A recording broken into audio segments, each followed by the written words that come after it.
Welcome to this quality session. It is titled, It's All About the Flow, Workflow. I'm Kate McGee. I'm a product designer here at Kuali. I'll be your moderator and host for this session. We're glad that you're able to join us today. A few things to note. All attendees will be on mute throughout the presentation. We will open for a Q&A at the end of the presentation. But meanwhile, feel free to type in your questions into the chat feature as they come to you. You can use that chat functionality by hovering over the button of your Zoom window and clicking the chat button, and we will get through as many of your questions as we can in the time that we have. This session will be recorded, and a link will be available after the completion of the conference. All right, now I'm going to turn the time over to Hannah Martinez, our Associate Product Manager here at Kuali. Great, thank you, Kate. So let me go ahead and get started. Like Kate mentioned, my name is Hannah Martinez. I'm an Associate Product Manager. I'm here at Kuali. I work on the curriculum and catalog management products. And I've been at Kuali for almost 6 years. It'll be 6 years in May. And most of the time I've been working on curriculum management and catalog management. So I've gotten to meet many of you and had a lot of great conversations with a lot of you. And I hope to have even more with more of you in the future. Today we're going to be talking about workflow. So workflow, of course, is an important part of the creation and change management of your curriculum to configure how the approval process is going to work and how the users will be able to work together in order to move a proposal all the way through the approval process. So in the summer of 2020, just as a little bit of a history, and if you were here earlier in the conference, you may have heard this already, but in the summer of 2020, we released a new version of curriculum management workflow. So any of you who implemented past that time will already have implemented with this workflow functionality. And those of you who implemented before that, we've been working with each of you to do a migration. So we've performed many of these migrations already, and I've had the opportunity to work with a lot of you to have these conversations and understand your workflows and work through the different scenarios with you. And in the process, I feel we've learned how complex and varied your workflow processes are, but at the same time that there's a lot of similarities and there's a lot of areas of overlap and things that I think each of your institutions can share with each other and learn from each other. And one of the biggest things I've heard during these migration processes is how are other institutions implementing this workflow functionality? What are other people doing to solve these particular problems? So today I want to use this as an opportunity to share some of the best practices that we've learned and I've learned while working with many of you, and some of the things that you've done at your institution in order to make workflow work the best for your particular scenario. The first thing I'm going to do is I'm going to run through a quick overview of how our workflow functionality works. For those of you who have been with us for a while, I'm sure you've heard all this before. We talked about this a lot last summer, so I apologize for the repetition. But for those of you who are new or haven't seen this before, I'm just going to run through a few minutes of what the functionality looks like. And following that, I'll go through some of the best practices that I've learned while working with each of you. So our workflow configuration is made up of 3 step types. The first is an approval step type, which is this one right here. And then we have a notification step type, custom notification step type, and followed by an acknowledgement. The approval step is basically what it sounds like, and it allows a user to either approve or deny a proposal once it reaches their step in the workflow. If the approver approves the proposal, it'll move forward to the next step in the workflow. If they deny it, then there's a separate path that the proposal may take. Typically something like a notification is sent to the proposer or something like that. This next step type is a notification step. So this is a custom notification that you can use at your institution to notify anybody in the system of an approval of the proposal or maybe a change or anything like that. And then finally, we have the acknowledgement step type, which will send a notification to a user at an institution to basically allow them to come into the system and kind of leave their 2 cents. They can leave a comment and say, hey, I think we should approve this or not, but the proposal won't wait for them in the workflow. It will just continue on in the workflow process. All of these step types are typically contained in our branches. So this, as you can see right here, is branching functionality. We have 2 branches set up right here. And this allows you to pull from the fields, some of the fields on your form, to create different pathways depending on the data that's entered onto the form. So the example we have here is department is agriculture versus department is English. So depending on the department that's selected on the form, the proposal will be sent down different pathways. So some other examples are things like, follow this particular path if it's an undergraduate course versus a graduate course, or undergraduate program versus a graduate program. Same thing with an honors course. Follow these particular steps for those honors courses. As you can see, this is a very simplified version of workflow. The majority of you that I've worked with, your workflows are much more complex and have a lot more going on, but I just wanted to show this as kind of a simple view of some of the things that we have available. So now that we've gone through kind of some of the basics of how the workflow functionality works, I want to jump into a few best practices. So the first thing I want to make sure to discuss with you is the importance of utilizing your group structure. So if you are a current customer at Kuali, you'll probably have this set up already, and this is something that you would work with our customer success managers to set up at your institution. Essentially what this allows you to do is to create your institutional hierarchy. And an example of this is, college is the parent of department. And then within that, you can set up the exact roles. So, the department may have a chair, the college may have a dean, and so on. And then also you're able to add users to those specific roles. So you're able to set up this structure in groups and configure it exactly how you would need to. And then we'll be able to pull that structure into your actual workflow configuration. So this is an example of an approval step configuration. So when you're in the workflow configuration and you select an approval step, this is what will appear over on the left-hand side. So it's going to allow you to select who you want this approver to be. So these first 2 options are going to be what pulls from groups. So this top option is the ability to drive the role of this approval step from what is selected on the form. So an example of this would be, you may have a department field on the form that pulls from your group structure, and whatever department is selected on the form, that's how the system will know which user to send the proposal to. So in this first step, I can pull from any role within that department, but I can also pull from any role in the parent of that department. So I could say pull from the department field on the form and send it to the dean of the college, because the system already knows that the college is the parent of the department. You can also use these lower down options of a user specified on the form or any specific user, but we typically suggest that you try and keep this information in groups, because it allows you to kind of keep all your information in one place and maintain it in one place. Of course, if you have specific examples of why you would want to use these lower down options, that's totally fine, but keeping all of your users and group structure and workflow structure in groups can really help you when you're making changes.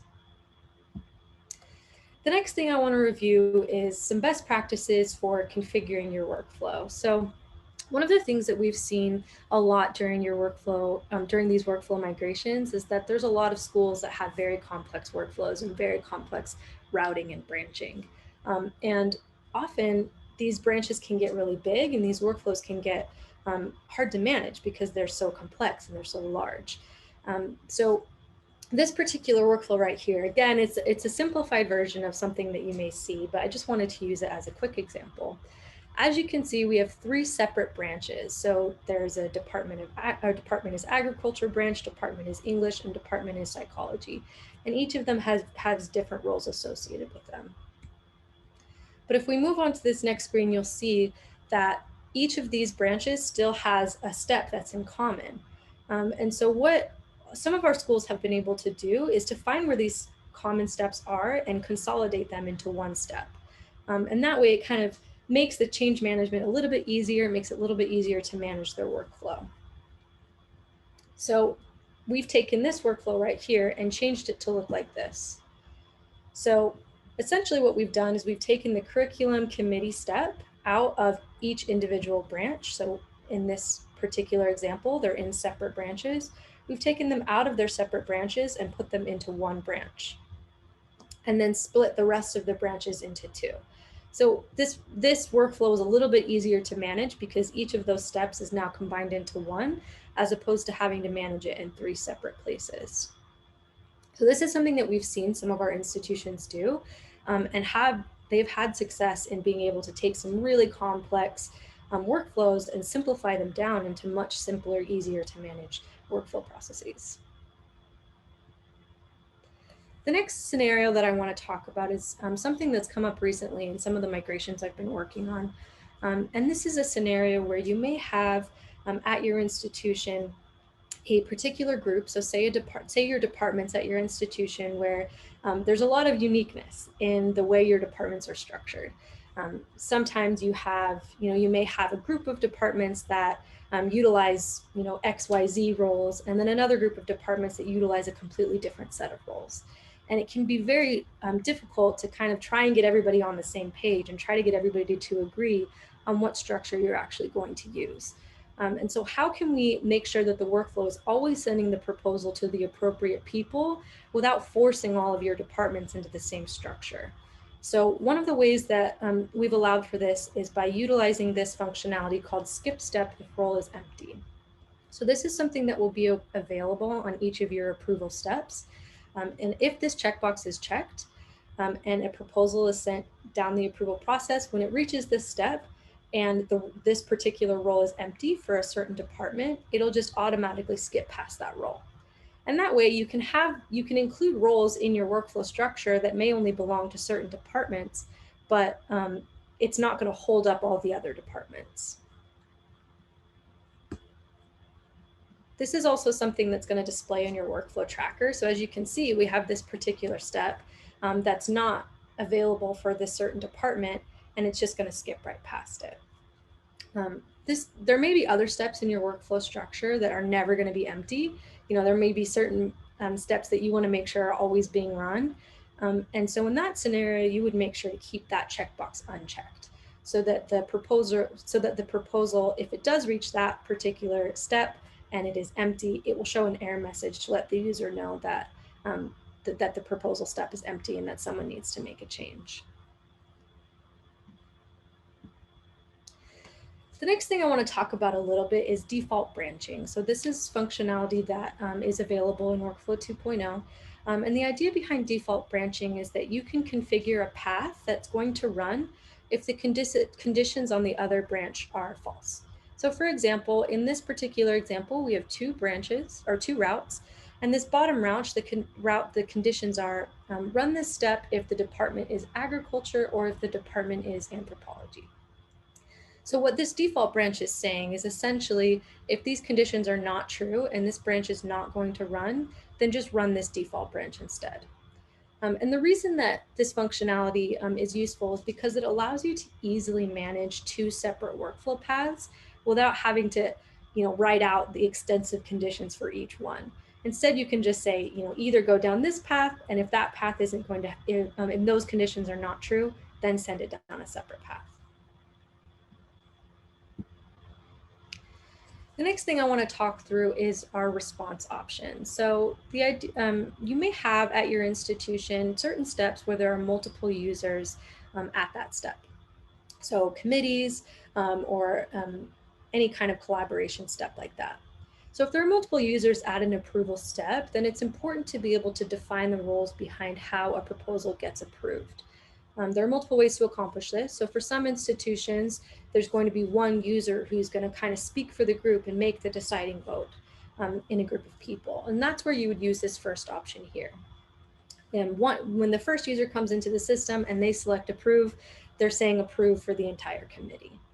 But there's other examples, of course, where everybody needs to be able to participate in the voting process. And that's where you would use these second options here. So this first option here allows you to identify the total percentage of users that must approve the proposal in order for it to move forward in the workflow. So in this option, as soon as you reach this percentage of approvals, the proposal will move forward in the workflow. So here we have it's at 50%.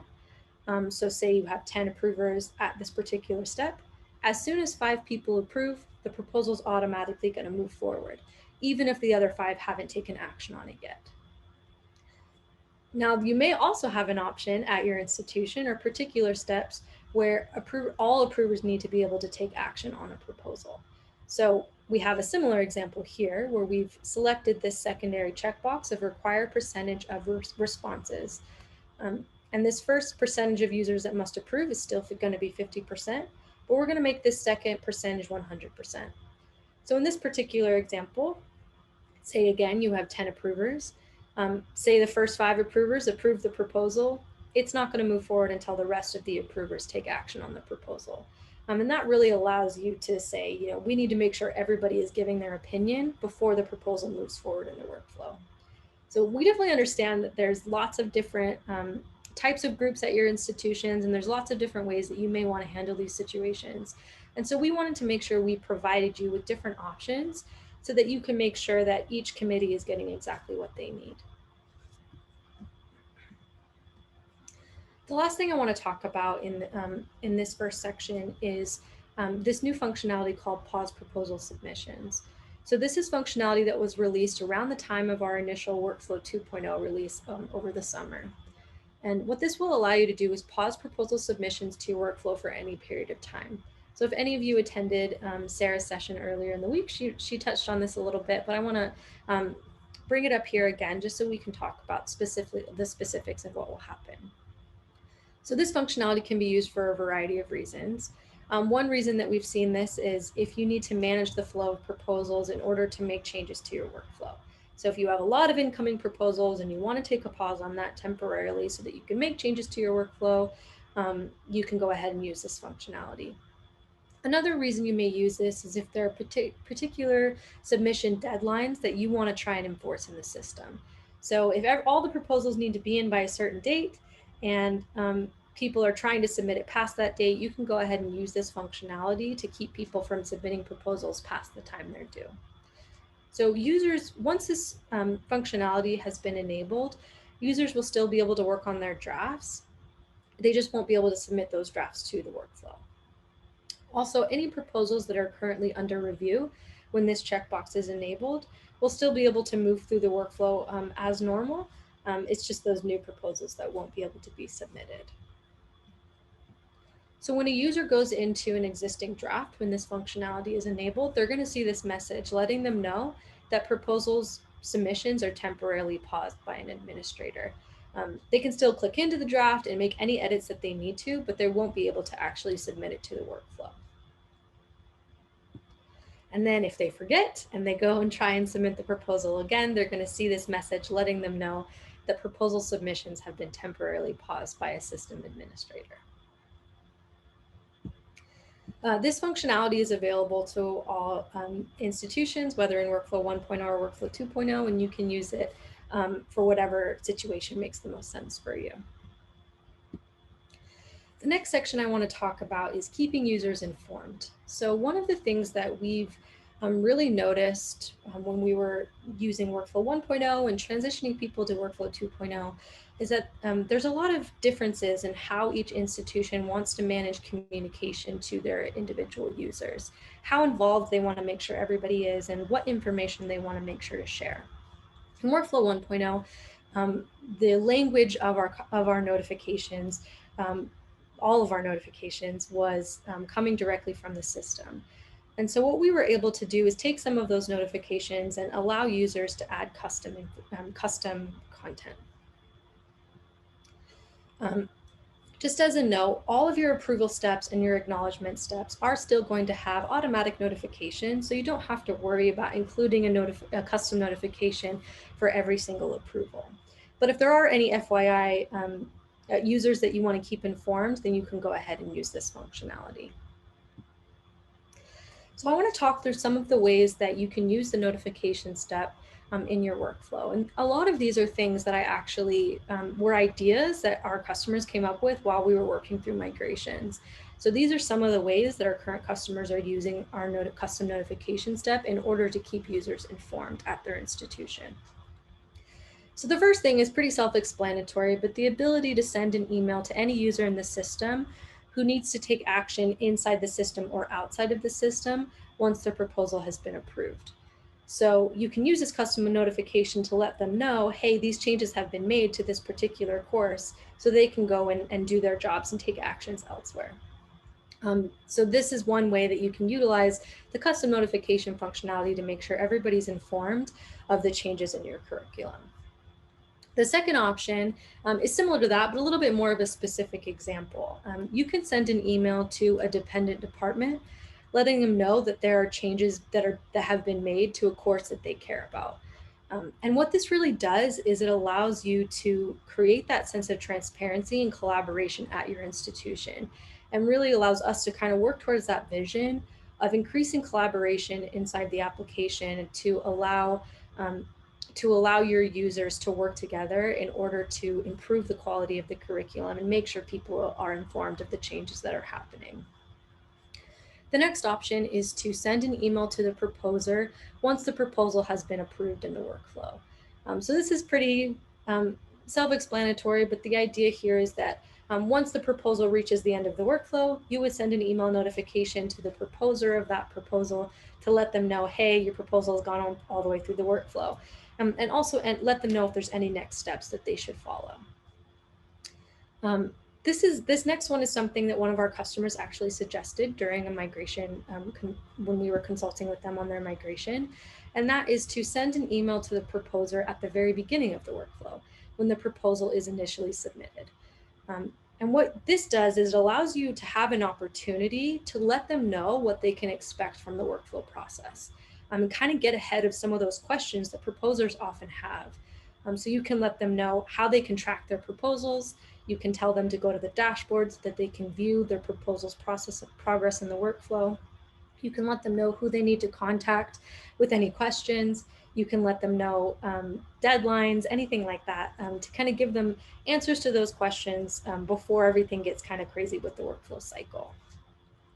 And then finally, you can send emails to users once a proposal has been denied in the system. So I'll show you what that looks like. So this is an approval step, and it has 3 denial notifications. And I want to go through each one to give you kind of an idea of some of the options that our customers have chosen to take. So the first one is sending an email notification to the proposer once their proposal has been denied. And this, we kind of see this as something that we would suggest you do for each of your approval steps, just to let the proposer know, hey, your proposal has been denied in the workflow. Another option is to send a notification to your curriculum office or whoever it is who's in charge of maintaining the workflow and managing the approval process. A lot of times these users are, towards the end of the workflow, and they're trying to keep track of what's coming down the pipeline. So if you let them know when a proposal has been denied, that allows them to make sure that they're not paying attention to that. They're not waiting for that proposal to reach them in the workflow. And then finally, this is a very similar scenario, but the idea behind this is there may be another approver later on in the workflow who is paying attention to a particular subset of proposals. So the example I have here is honors courses. So what I've done is I've dragged in a branch that indicates if it's an honors course, if honors is true, then send an email notification to a particular group. So if there's a particular group later in the workflow who's trying to pay attention to the approvals of honors courses, they can make sure to track this proposal and be aware that it's not going to reach them anymore. So these are some of the ways that you can utilize notification steps in your denial paths for approvals. And we really encourage that you use these denial paths so you can make sure you're keeping everybody notified of the things that are going on at your institution, because that transparency is really crucial when you're, handling these very complex workflow cycles. So this is one way that we think you should be able to do that. The notification step configuration is very similar to the approval step notification. This top section that allows you to identify who's going to receive the email notification is exactly the same as the approval configuration. One thing to note here for these proposal notifications that I've been talking about, you can just go ahead and select proposer, and that's how it will know who to send the proposal to. As I mentioned before, these are custom notifications. So these notifications, you can customize the language to be specific to your institution and even specific to the users you're sending it to. So you may have some users who need to know particular information when they're getting this email notification, and you're the only one who really knows what that information is. And so that's why we allow you to customize these emails to let people know what they need to know.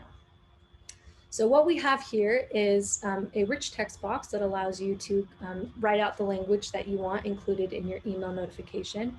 And we also have what's called variables. And this allows you to pull in certain data from the form as well as some of the background data. So for example, we have this variable right here called proposer. So what this is going to do is when it sends out the email, it's going to say hi, and then it's going to pull in the name of the proposer for that particular proposal. And then down here, we also have a few more variables. So I've pulled in prefix, number, and course title. And what that's going to do is it's going to pull that specific information in for each course as it's going through the workflow process. So you can kind of make those notifications specific to each proposal. I want to quickly touch on some of the ways that your users can track their proposals in the workflow and make sure they're aware of what's going on with their proposals. So the first thing that they can do is to utilize our dashboard functionality. So this is the first screen that a user will see when they log into the system. It's going to display all their drafts. So these are their drafts over here that they're currently working on that they can easily click into and start working on again. And it's also going to display all the proposals that they've submitted to the workflow. As you can see right here, there's a current workflow step information on the actual dashboard, so they can take a quick look and see if the proposal is moving forward and see where it currently is in the workflow process. If they want to know more information, they can go ahead and click view, and that's going to take them into the proposal itself to let them know exactly where the proposal has been and exactly where it's going. Another quick thing to note is over here on the right, you have the action list items. So for an approver in the workflow, right when they log into the system, they're going to see those new action list items right away. So if you do go ahead and click into a proposal itself, this is what you're going to see. As you can see over on the right-hand side, we have a workflow tracker, and this is going to display all the information or all the actions that have already been taken on a workflow. So this proposal has been submitted for approval, and it's been approved by a particular user in the system. The proposer will also be able to see exactly where the proposal currently sits. So again, this gives them some of that insight into the system and kind of answers some of those questions that they may have about how their proposal is moving forward in the workflow and how much further it has to go. The last thing I want to talk about is how to collaborate in our current workflow functionality. So one of the things that I really feel that we've learned over the years is that your approval process takes a lot of collaboration oftentimes, and oftentimes those conversations are happening outside of the system. They may be happening in email conversations, they may be happening in meetings or in person, and sometimes those conversations can be hard to track. And they can also be hard to make sure they're happening and make sure you have that history of them. And we also understand that you are dealing with really rigid schedules and timelines in order to get these proposals where they need to be when they need to be there. So we're always looking for new ways to make this process easier for you and make your workflow more efficient. As many of you know, we've recently released our new commenting functionality, and we believe that some of this new functionality is going to allow you to solve some of these collaboration issues in your approval process. And I'm going to touch on that a little bit in just a second. So one of the last things about the approval steps that you can configure is whether or not a user can edit the proposal when the proposal is at their approval step. So we understand, and in these migration conversations, we've had a large number of differences in how people want to approach this. There's some users where nobody's able, or some institutions where nobody's able to edit the proposal in the workflow. There's some institutions where everybody is able to edit, and then a lot in between where it depends on the particular step.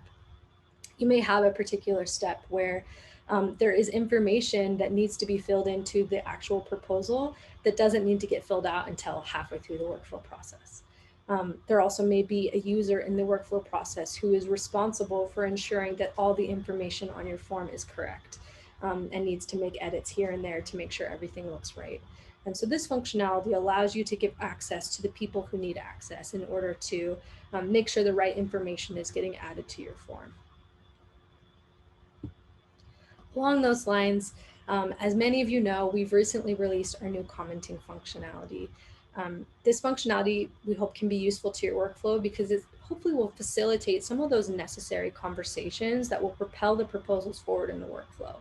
And have those conversations happen inside the application, where they can be tracked and where there can be a history. So people who come back later who can look at it and say, okay, for that conversation did happen. We do know that it's okay that the proposal moved forward at this point. One of the main reasons that we did develop this functionality was as a replacement for what we originally called Boomerang in Workflow 1.0. So for those of you who remember, Boomerang was functionality that allowed an approver to send a proposal back to someone previous to them in the workflow.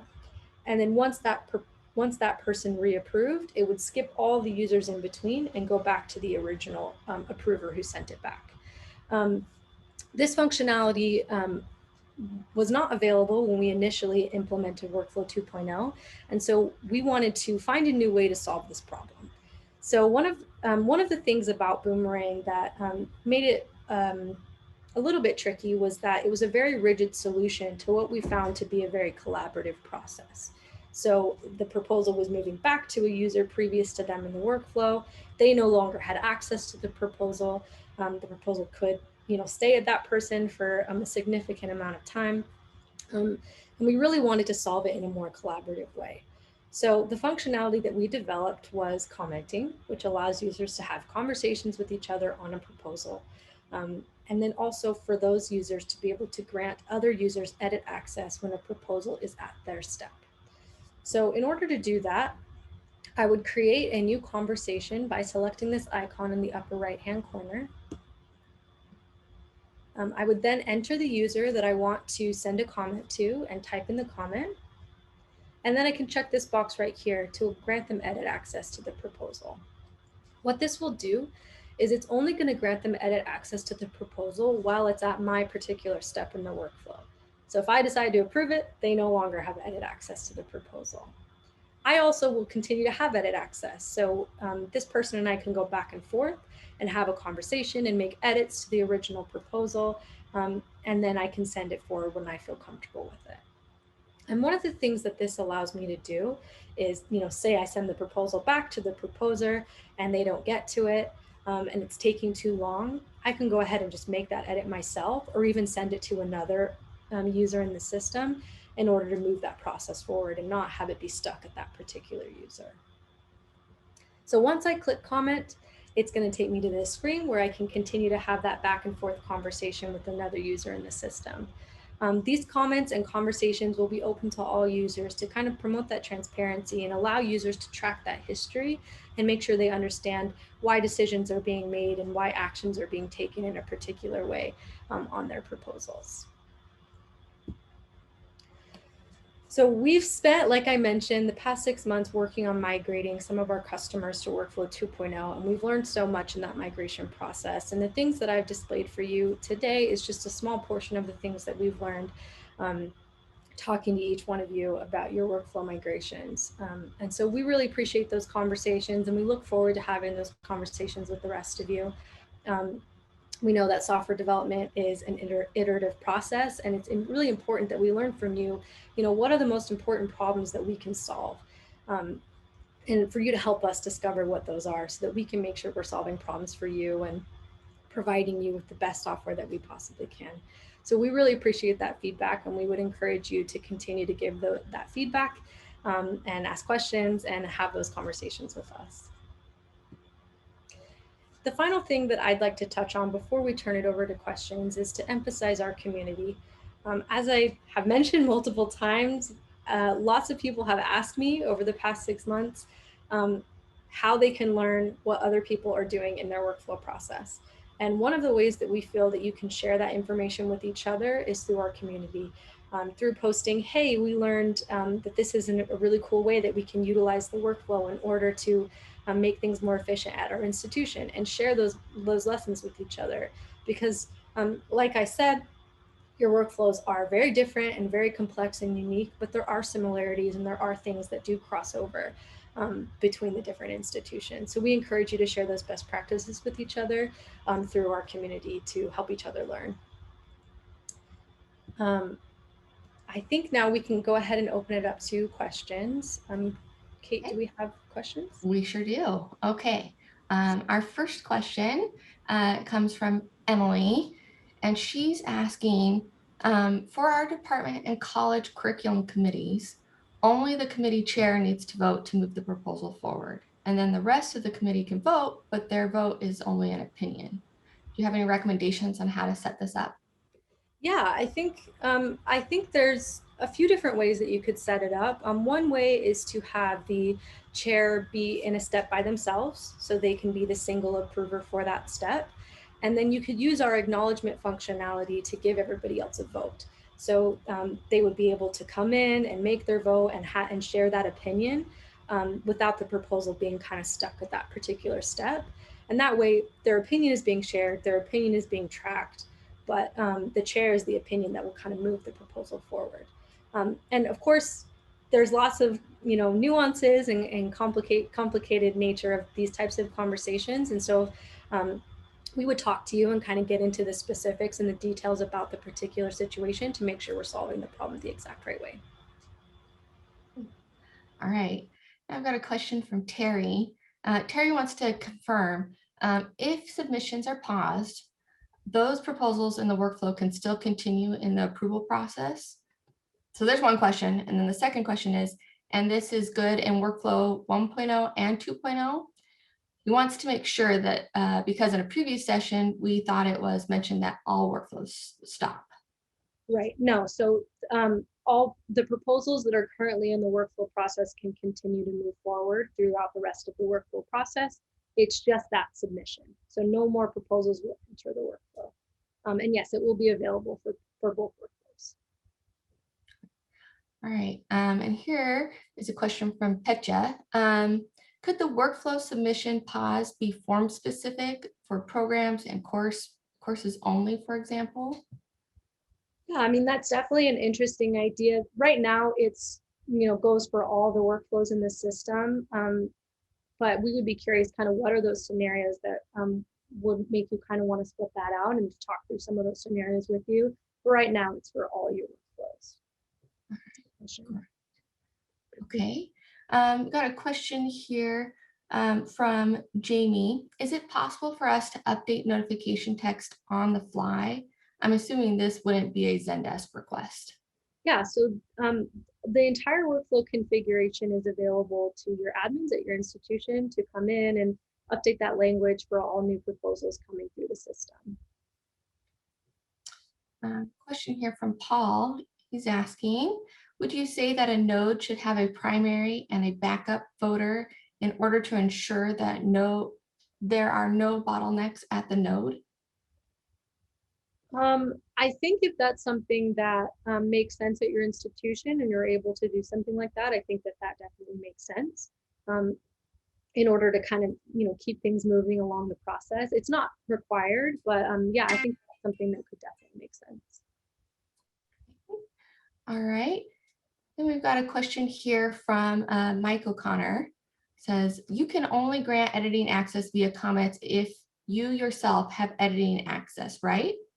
Yes. And then further on there, our workflow doesn't have nodes with editing access enabled. So I'm assuming this editing feature will only work when a proposer is in draft mode.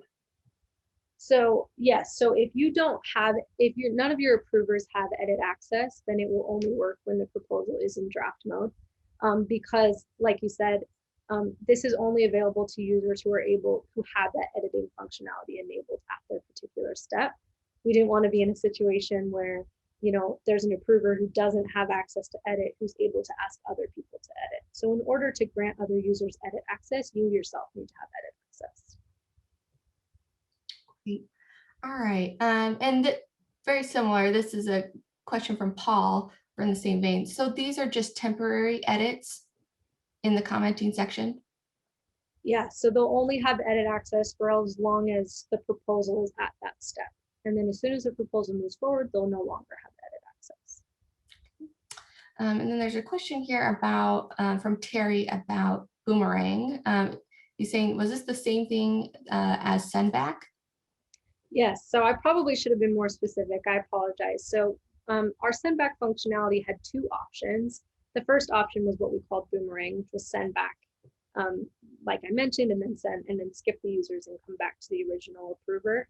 And then the second option was send back to a user previous to them in the workflow, and then have it kind of start the workflow over from that point.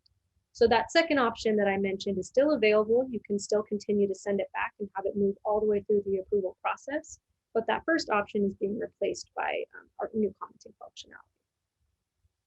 Okay, great. All right. Is there an ability, here's a question from Megan, is there the ability to filter or sort the dashboard? Right now, the dashboard is just showing the most recently edited items. But if you do want to see a filtered list of all of your proposals, you can go to the proposals tab on your left-hand navigation, and that will give you access to kind of filter down the information a little bit more. Okay. And then we've got a question here. Hannah, question, can a branch be as specific as going down to the course code? E.g., if engineering wants a notification if a specific 30 courses are going through a workflow in another faculty, can the workflow handle that specification? I believe so. I think we'd have to probably look into the how specific it is and what that exact scenario is. But you could have a branch that says that kind of dives into the specific nature of a course with the course code if you needed to. All right, great. And last question here from Nadia. Is there a way to duplicate, copy a notification created in one place of a workflow to another place in the same workflow? Yes, so we have copy and paste functionality. You would just use those copy and paste shortcuts. And you can select a notification step, copy it, and then paste it to wherever you need to in the workflow. That way you don't have to rewrite it every time. And I actually think we have time for another one. Let's see here real quick. Got a question here from James. If there are changes to users assigned to a role, does Workflow 2.0 reassign the task, approve, acknowledge to the new user? No, so Workflow 2.0 for all proposals that are at a step that has been changed, those will stay with the old user. And then all new proposals will go to the new user. Okay, and yeah, actually I think we get one more in here real quick. This is from Kara. How do comments display on the approved course program records? Yeah, so if you go to an active course or an active program, you can go ahead and select View Original Proposal. And when you select View Original Proposal, you'll see that commenting action item on the right-hand side. So you can just go ahead and click on that, and that will show you the history of the conversations that happened on that proposal. Great. Okay. Well, we've got a few more questions, but we'll answer those offline. Thank you for all the questions that were asked. We appreciate them. Thank you, everyone. Feel free to rate this session in Socio. We really appreciate your feedback and want to make sure that the sessions we're providing are giving you information that is interesting and helpful to you. So thank you so much for attending, and we appreciate your questions. Have a good rest of the conference. Thanks, Anna.